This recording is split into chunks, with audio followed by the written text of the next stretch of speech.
O Xbox 360 é um dos consoles mais conhecidos da história, isso é fato. 12 de maio de 2005, o primeiro dia em que o mundo colocou seus olhos nessa belezura. A revelação oficial aconteceu na MTV, com a apresentação da banda The Killers, num programa chamado MTV Apresenta Xbox, a nova geração revelada. Todos estavam entusiasmados, com razão, ansiosos para jogar a próxima geração do Xbox após o sucesso do primeiro Xbox com o inovador Xbox Live e tudo mais. As pessoas estavam muito empolgadas. Nesse momento, tô indo lá na loja comprar meu Xbox 360, tô muito feliz, esperei 6 anos para ter esse momento. E então, finalmente, em 22 de novembro de 2005, sem dúvidas, chegava um dos melhores consoles já lançados.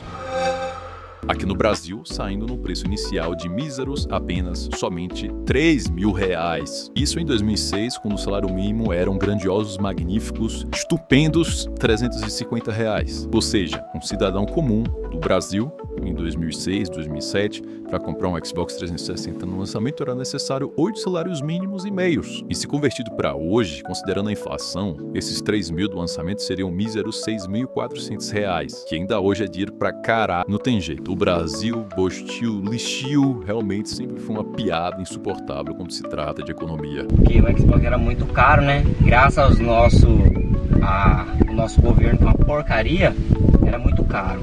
Agora, pela minha situação financeira, eu vou conseguir comprar um Xbox. Mas suponhamos que esse preço, apesar de tudo, talvez valesse a pena.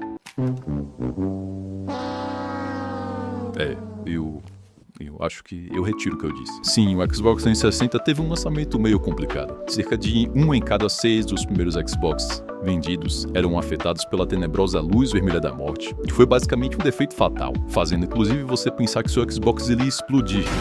Tudo indica que a causa sempre foi superaquecimento, e o anel vermelho, com 3 riscos, é o sinal do sepultamento. Essa verdadeira pandemia de problemas no início do lançamento do Xbox 360 causou milhões e milhões de dólares de prejuízo. Na verdade, milhões e milhões é apenas um eufemismo. Foram literalmente mais de $1 bilhão de prejuízo para corrigir esse erro. A Microsoft tomou um belo rombo com esses problemas do anel vermelho. Eles trocaram milhares de consoles com defeito e os consertaram também posteriormente. A Microsoft estava desesperada para fazer qualquer coisa para corrigir o problema. Era a reputação e o futuro da empresa que estavam em jogo com os lançamentos posteriores do 360. Eles garantiram que isso não seria um problema futuramente, mas de fato o anel vermelho da morte faz parte da história do console. Me lembro muito bem de ver diversos vídeos de pessoas revoltadas destruindo seus Xbox e indignados por ter dado a luz vermelha. Essa porra deu 3 RMN!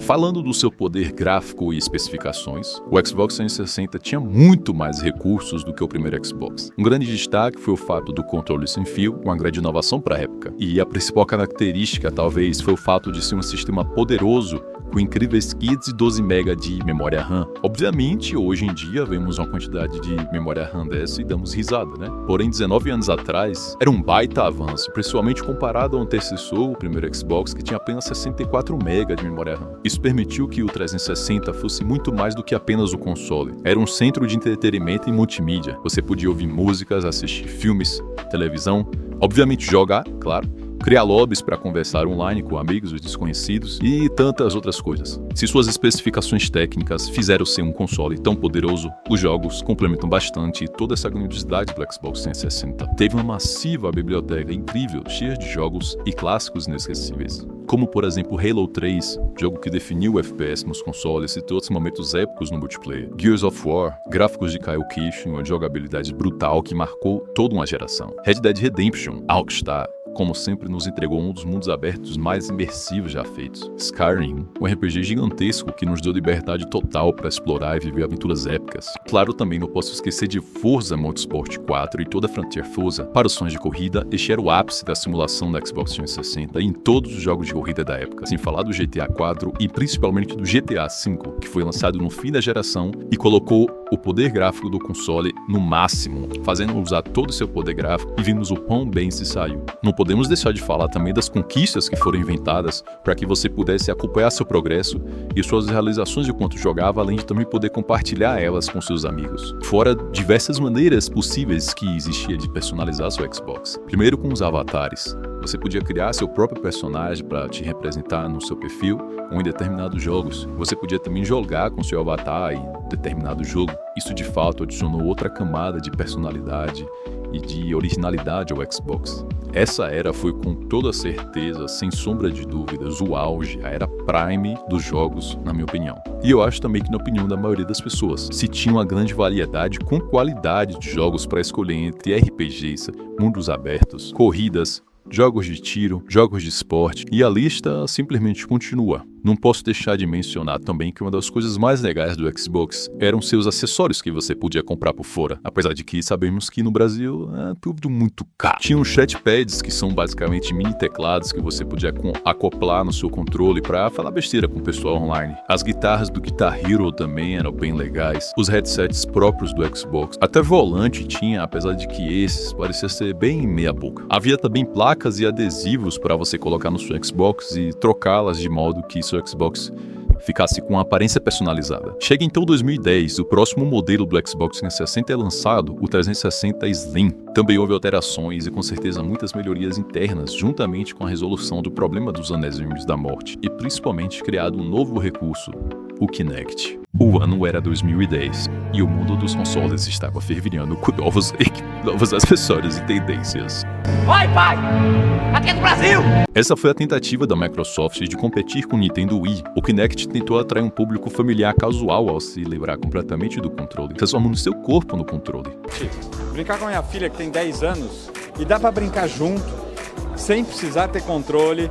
Eu voltei a me divertir com boliche, com ping-pong, com dança. Acho que essa é a mágica que a gente está vivendo. Uma ideia e conceito interessantíssimos, mas na prática o Kinect não deu muito certo. O Kinect e seus jogos acabaram por se tornar apenas coadjuvantes, apenas tentaram copiar o que já havia sido feito melhor no Nintendo Wii. Boatos também de que os controles de movimento do Kinect muitas vezes não funcionavam direito. Digo boatos porque eu nunca tive um Xbox 360, muito menos um Kinect. Mas eu ainda terei, eu prometo, e trarei vídeo neste canal. Isto é uma promessa. A Microsoft realmente tentou empurrar que o Kinect seria o futuro do Xbox, mas vimos que não foi exatamente dessa forma. Chega 2013 e foi lançado mais um modelo de Xbox 360. O Xbox 360e, ou também conhecido como Super Slim.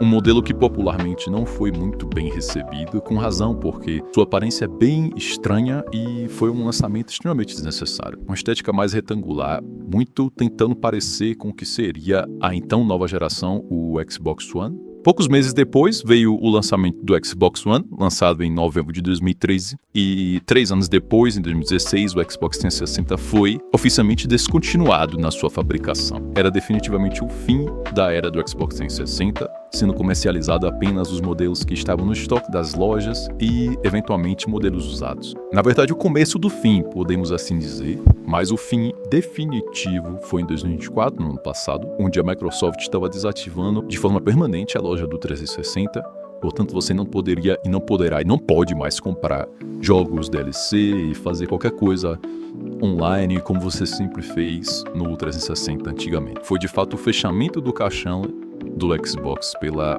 sua criadora. Não podemos negar, o 360 foi um console absurdo, um colosso, um verdadeiro fenômeno. Em minha opinião, sendo talvez top 2 dos maiores e mais vendidos consoles da história, junto com o Play 2 em primeiro lugar. Mas independente de qualquer coisa, Luz Vermelha da Morte, fracasso do Kinect ou sua última versão desnecessária e pouco bem recebida, nada disso afeta o grandioso legado deixado pelo 360 na história dos videogames. Vamos lá comigo? Chegamos até as crianças.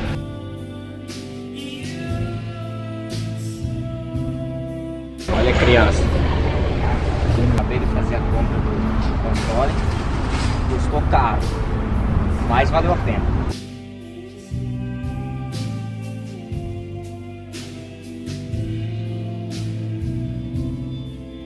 Paga mais barato, compra de seus amigos. Não tem importância não. Mas bloquear não desbloqueia.